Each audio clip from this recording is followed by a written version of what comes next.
Lifers and loved ones, welcome back to the channel. All right, it's a beautiful day out. It's scenic, and I was prepared. So let's jump right into the topic. I'm here, and I'm here for you. You will hear a little bit of background noise, cars passing by. But like I said, I was out and about on my walk and decided to jump in front of the camera. I was inspired. All right, I want to talk to you about ruminating today.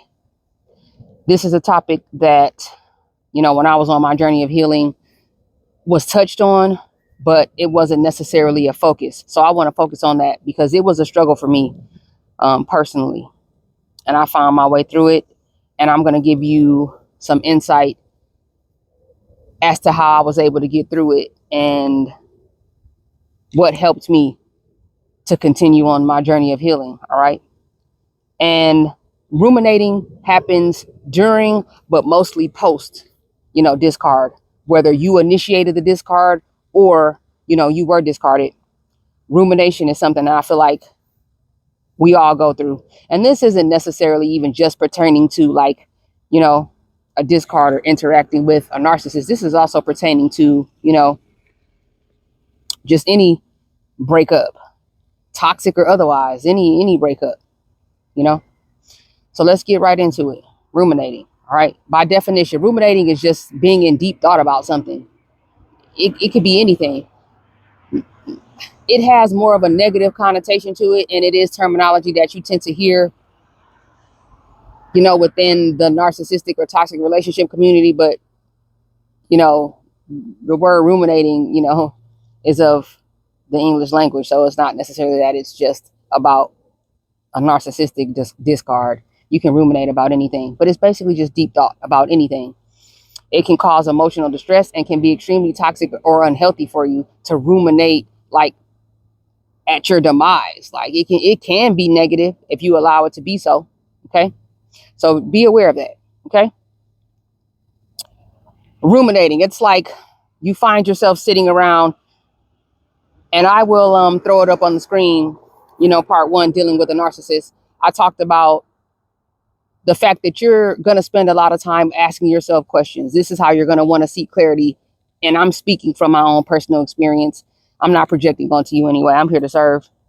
And be advised too, none of this is made to trigger anyone. This is not about judgment. This isn't about division. This is about building community. This is about sharing information. This is about me being in a position where I'm healed and I'm whole and I'm healthy and I'm grateful and I'm peaceful and I'm joyful, and I'm wanting that for you. I want that for you. All right. So I'm sharing of myself the same way that others, share with me.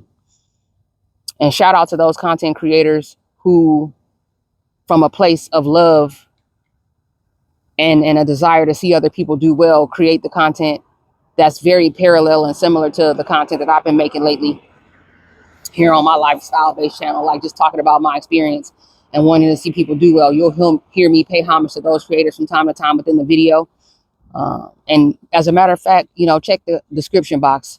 I'll mention some of those channels that I was able to find healing within and get positive information from. Again, no one's perfect. It is your responsibility to fact find and to verify what works for you. But I'll, share with you some of the creators that helped me on my journey as well. And I appreciate you all. Salute to you for the work that you do. All right. So I'll throw it up on the screen. Dealing with a narcissist, part 1, where I talk about you're spending a lot of time asking questions, asking yourself, how did I get here? What is this? How did this happen? Like, did I deserve this? What did I do wrong? Why did I not deserve this person's love? What is it that I could have done to avoid this situation? How can I avoid this situation in the future?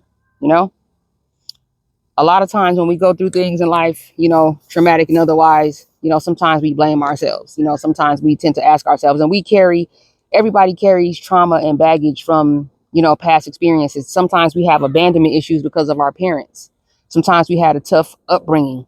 Sometimes even in our adult lives, we went through a traumatic experience, and we carry those things with us. And that's why it's so important to take inventory and to assess yourself and to heal, so that even as you move forward through life, you're not necessarily being triggered by those past experiences and traumas in a way that is detrimental to your future. And that if reminders or triggers come up, you can kind of handle them with grace and with style and with class. And even though they may sting a little bit, you know, you can move through them and they won't just like kill your joy, your peace within that moment or for your day, even for that matter, right? But we carry things with us from our past, abandonment issues and stuff like that. Nobody's perfect.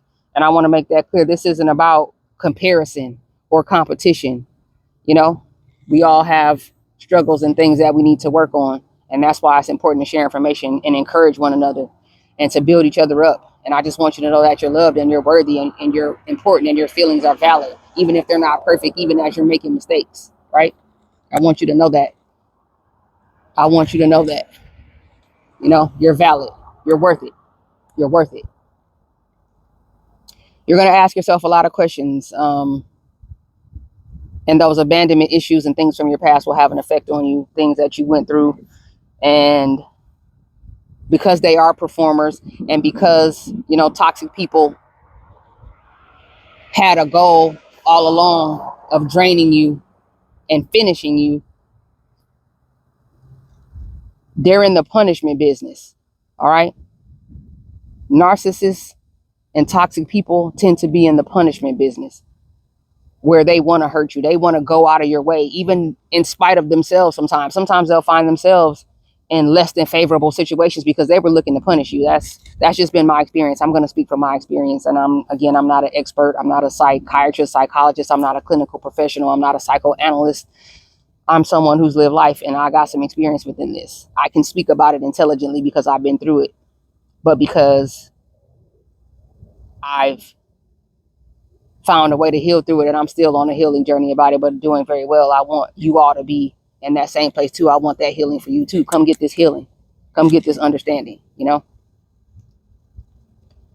As you're asking yourself these questions, very likely that because you may have wanted closure, that you find yourselves lurking on their social media, you know?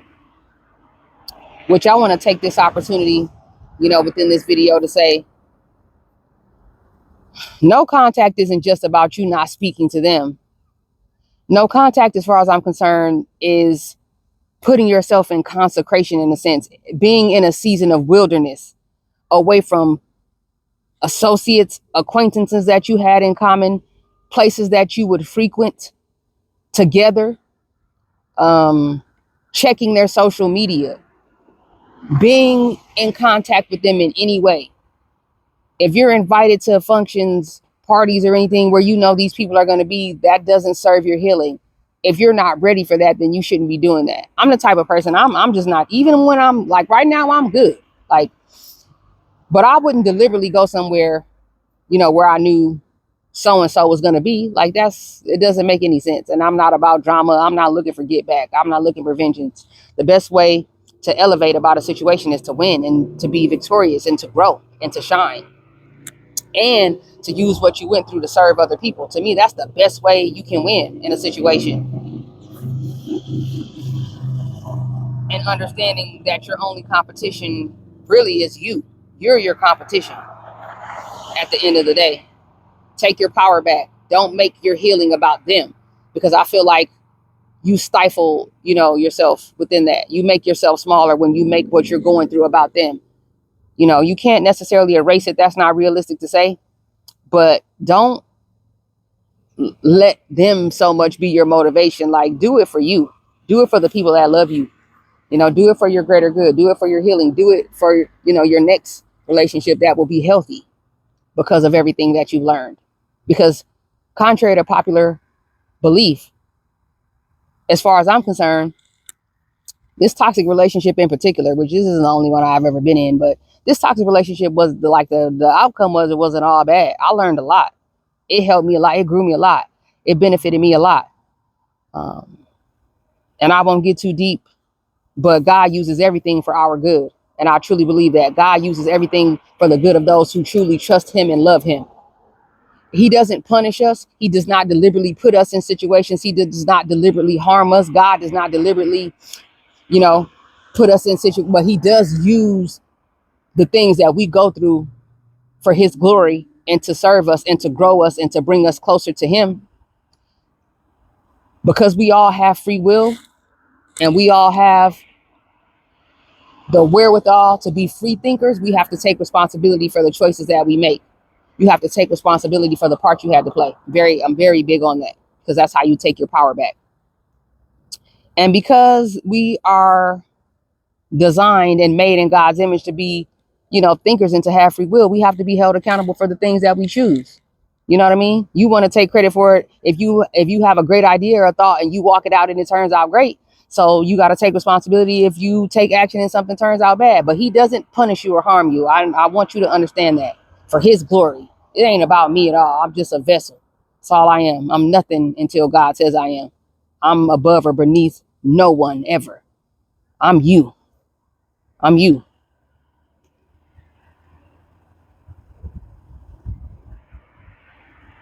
He uses everything for our good. And it's beautiful is when you learn to see things that way. You got to kind of open your mind and your heart up a little bit and start to see things more in a spiritual sense and less in the physical sense. I feel like we're more connected to and enamored with what we can touch, taste, and feel and see with our eyes. And we're less connected to the things that we can just feel or sense or how we intuit, But I digress. I don't want to, get lost in that. Rumination, thinking deeply. You're checking their social media. For me, when it clicked, just a moment. For me, when it clicked that they were performing, that they were doing certain things deliberately, like it was a game changer for me. Once I came to that realization that they were performing, they were putting things up on their social media on purpose, which for me and my experience, that wasn't really a struggle for me. Until I became a creator, I wasn't really big on social media. I didn't even really have an Instagram or anything until I come to the point where I knew I was going to begin creating content. So I didn't have Instagram or TikTok or Twitter or any of those socials at the time. So that helped me a great deal. But even though I could go to that person's page and just look, I wasn't doing that. I knew that it would be bad for me. I knew that it was like drinking alcohol and like being under the influence of something bad. I knew it was poisonous and I knew it was toxic.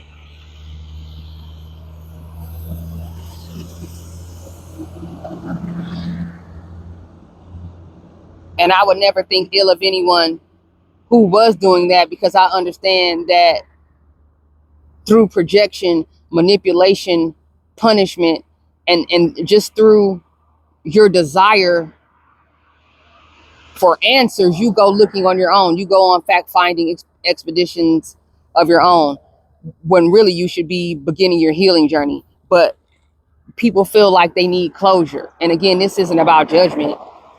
I've been in those places, but I just came to learn that it was time for me to flip a switch and focus on me and focus on my healing and focus on the things that were positive, focus on things that would allow me to love myself and help me build up my confidence and my security within myself again, so I could hear my own voice.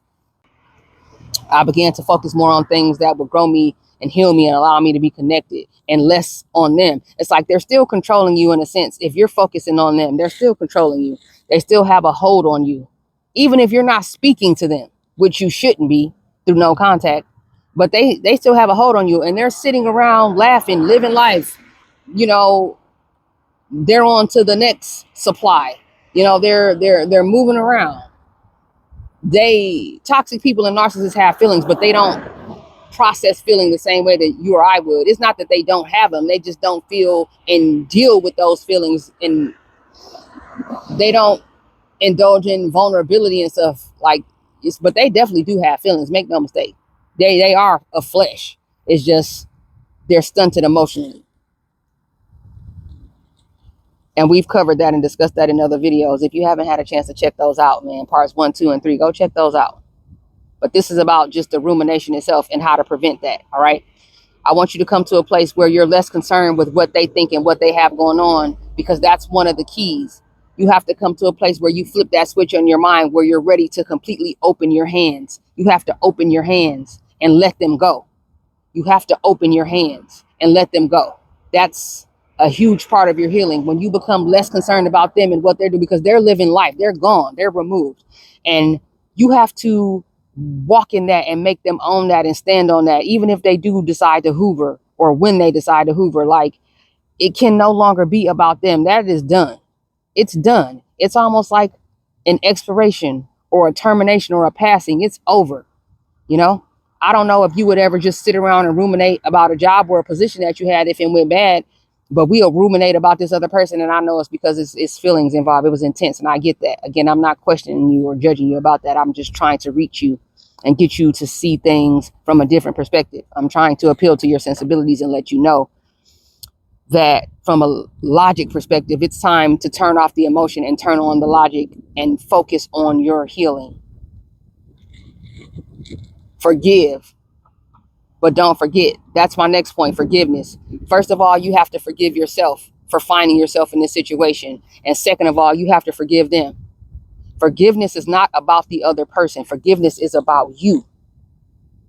Forgiveness is a service to you and the Most High. Vengeance is not ours. You know, their karma will be your energy no longer being in their lives. Sometimes people don't know what they had until they lose it. Sometimes they don't see the value in things until it's no longer at their disposal. Let them be someone else's concern now. You had your turn, and that's really all it was. You know, like I said, I'm not trying to trigger you, but I have to keep it tall. It was just your turn. That person was not for you. It was just your turn. And you took your turn. It's time to move on and start building and becoming a better version of yourself. Because if you don't heal yourself and assess this situation and hold yourself accountable and get your boundaries together and take responsibility for the part that you had to play, you will find yourself in another one. And this is how patterns develop. Because if you don't heal yourself and find your security and begin to affirm yourself in ways that are positive and connect yourself to things that are healthy and that are of service and that help other people and allow you to be creative and allow you to do better and see value in yourself, you're going to keep your standards at this low. And you'll find yourself in another one of these negative or toxic situations because you didn't heal about it and you didn't grow about it. Oh, yes, it happens to people. And before they know it, they've been in narcissistic or toxic relationships back to back to back to back. And then they'll just think that's all they're worth or that's all they deserve. And that's wrong, because greatness is inside of you. Greatness is inside of you. It's inside of me. It's inside of us. But you have to tap into it. And people will only do what we allow. And it's subconscious. First of all, if you're dealing with someone who doesn't love themselves, they're not going to be in a position to love you in the way that you need and in a way that is healthy for your growth. 2, if you show people through your actions, you know, we listen to each other's actions. If you show people through your actions that you're willing to accept less, they're going to do less. You're not giving them anything to aspire to. It is our responsibility to teach people how to treat us. You got to teach people how to treat you out here. And one of the ways you do that is how you treat yourself, the standards that you hold yourself to, how you treat other people, how you self-talk, how you take care of yourself, how you pour into yourself. That's one of the ways that we teach people how to treat us. You know, as we move on to these new relationships, we don't need to be discussing past relationships. I don't really participate in that. But I also take responsibility. I'm not going to be one of those people that sits around and says, oh, he was crazy, she was great. Oh, my God, they did this, he did that, she did that. This is why we, like, no, we shouldn't. We don't want to participate in that. Take responsibility, because it's you know, it's usually 3 sides to a story. And then the truth lies somewhere in the middle. That's just what it is. Nobody is perfect, right? Stay off of their social media. Focus on yourself. Flip that switch. Focus on your healing and let go. The same way that you let go of that last job you had. You just walked away from it. Walk away. I know it's hard. I'm not saying that these things are necessarily easy, but they get easier. Right? They get easier as time goes on. Forgive. Forgive. God forgives us for the things that we do. You've been forgiven by someone on this earth for something that you did. I know there's levels, you know, there's mistakes and there's betrayals. And maybe, you know, you consider this a betrayal. But in a sense, we betrayed ourselves. Again, we got to keep it hot so we can grow.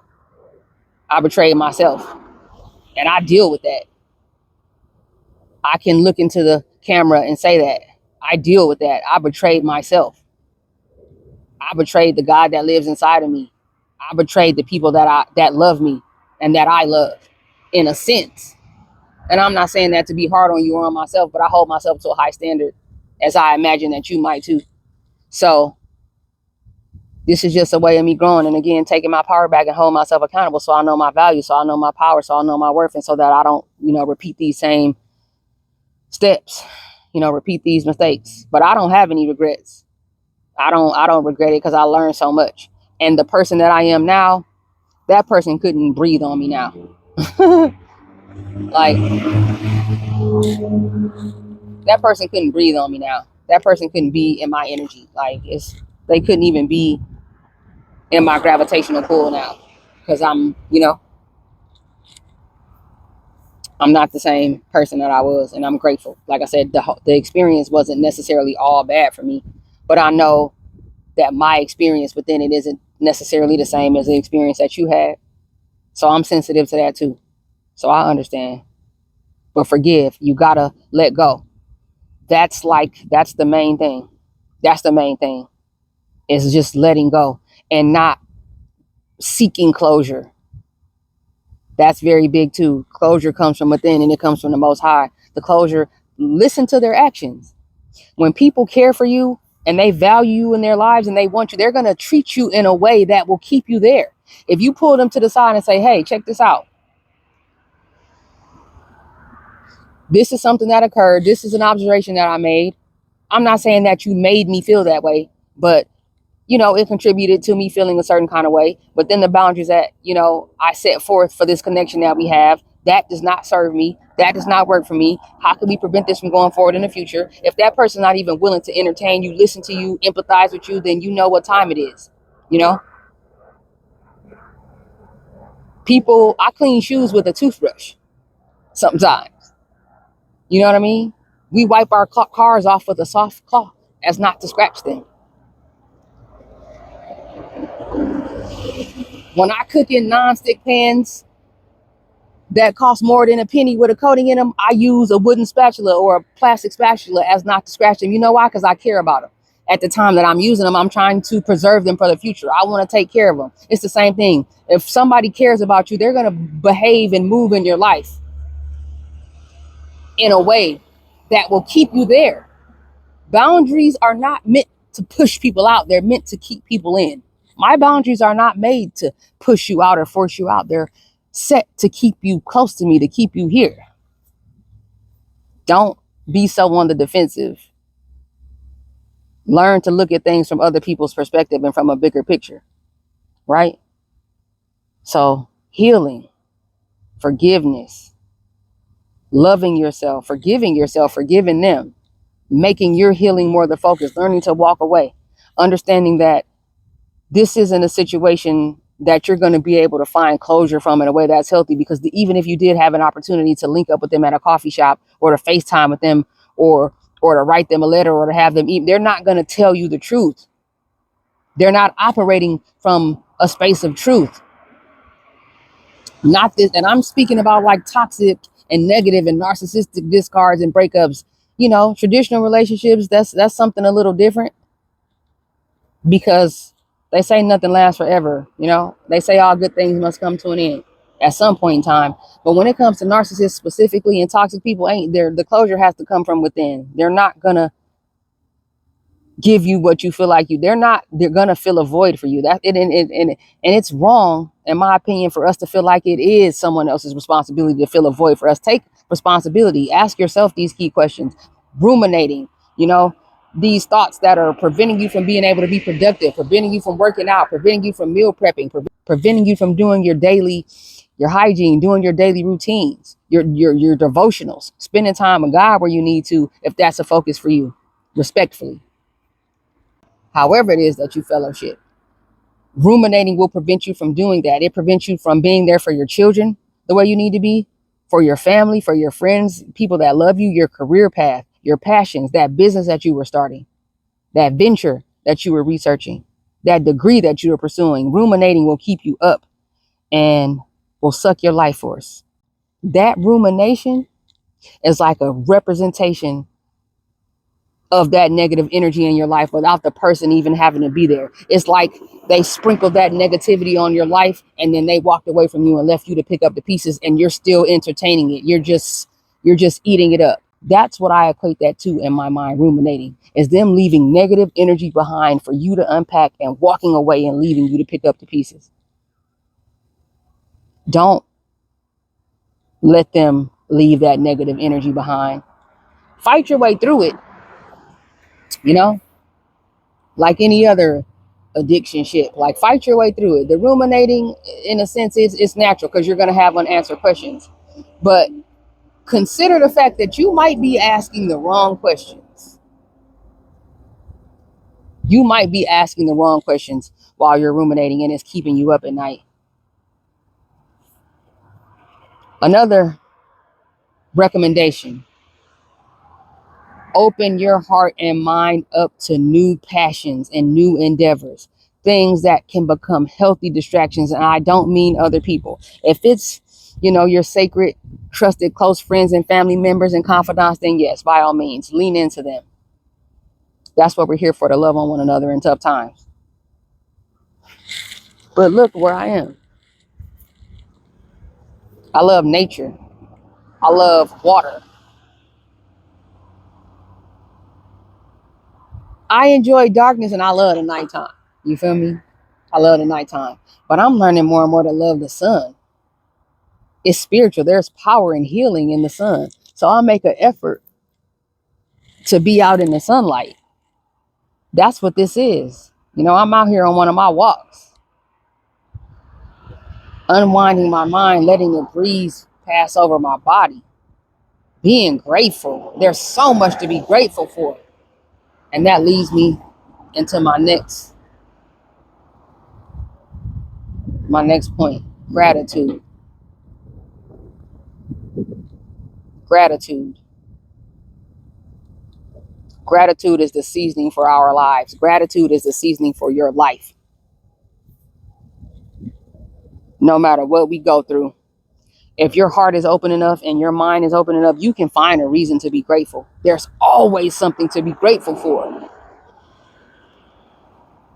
The ability to feel pain. The ability to even have gone through a heartbreak. Because what that also means is that you can heal from it. And what that also means is that there's love. Everything in life has balance. Good and bad, joy and pain, sun and rain, highs and lows, ups and downs, sickness and health. So just the fact that you are alive and here to go through this situation and be able to come out on the other side a better person, that's a blessing. Don't be a victim, because it's going to prevent you from being able to, it's going to draw the process out. Don't be a victim. It just draws out the process. It makes it more strenuous than it needs to be. Hold your head high. Consider yourself a choice individual. I'm a choice individual. And it's not because I think that about myself. It's because that's the God that lives inside of me. And him loving me and caring for me and giving me chances and guiding me and correcting me is what lets me know that. The fact that you can feel pain, that's a blessing, because that means you can heal from it and do better. We can smell, we can taste foods. If you have the ability to move under your own power, you have a roof over your head. I know these are all cliche and little things, but I'm trying to open up your mind. You have the things and the resources that you need to do better, but it's just a matter of timing. Timing is important in life. You're being ready and being in a place where you're ready to accept that and let that situation and go and move on. Because the thing is, the quicker you heal, the quicker that you'll be ready to reject the Hoover, because it's coming. They discarded you as a way of shelving you because they have every intention on coming back as they see fit. They're preoccupied right now. They got other supplies. They got other things going on, whatever. But narcissists and toxic people go through things too. Everybody needs help sometimes. But the sooner that you heal, the sooner that you'll be ready to protect yourself. If you don't heal about this and you leave that door open, they're going to come walking back through. If you leave that window cracked because you're entertaining the Hoovers, because you're reaching out, because you're texting them, because you're responding to them, you're giving them ammunition. You're giving them fuel to think that they can come back. When a toxic person or a narcissist discards you and you come back, you're sending the message to them that it's okay for them to treat you this way. That's how they see it. They think you like it. They think you like it when they throw you away and you invite them back into your life. They think you enjoy it. They realize that you know that that's all you're worth. They look at you as less than, you're nothing. They don't respect you. Why would you want to be in a situation where someone doesn't respect you? And you got to understand, how could they ever respect you or value you when they don't respect themselves? They don't respect nature. They don't respect the natural order, the divine order of things. Why would you even want to be affiliated or associated or connected with something like that? You know, love yourself, but sometimes we got to be hard on ourselves. Find a new passion. Walks. This is me out walking around and just walking, loving myself. Like I said, enjoying the breeze. Little bunny rabbits are running by. The birds are chirping. You know, people are out here, you know, with their children and walking their dogs and stuff like that. And I'm just finding joy in the little things, being out in the sun, not being cooped up in the house. You know, I'll throw my headphones on. I'll listen to jazz while I walk. I'm getting my steps in, you know, getting my steps in for my overall health. I'm fasted right now. I haven't eaten as of yet, but getting my steps in, man. So participating in routines, focusing on things that are healthy for me. That's a part of my healing journey. So find things, you know, writing, reading, journaling, being social in a way that's healthy coping mechanisms, fitness, working out, meal prep, deep cleaning your home, detailing your car, serving. Oh man.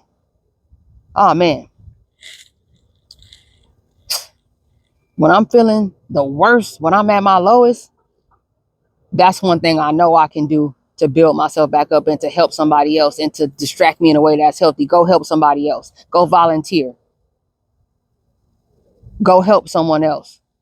You see someone outside of the store, they may be asking for money, but get them a couple non-perishable things that they can eat. It'll take your mind off of it, and it'll, you know, kind of reaffirm positivity within you, and it will remind you that there is love left in the world, even if you're the one that has to give it first. Sometimes we have to lead in the things that we want in people. It's this life and this existence is a journey, and it's not always about being a taker. A lot of times it's about being a giver first, because God sends the blessings down. God sends the blessings down. Forgive. Focus on you. Let go. Do not seek closure in them. Be prepared to shut it down when they come hoovering. Serve others. Write letters that you never have to send. These are things that you can do to heal. All right. If you have any questions, comments, or concerns, you know, you can find me on Instagram. I'll throw it up on the screen. Worthy XII, Worthy XII, Worthy 1212 on Instagram. Email me with anything. No judgment. AskBizLifestyle@gmail.com. I'm here for you. I appreciate you for spending time with me. I'm going to continue on with my walk, man. It's a beautiful day. It's a beautiful day to have a beautiful day. And I appreciate you spending time with me. And I believe in you. So you be sure to do the same. Until next time. We out.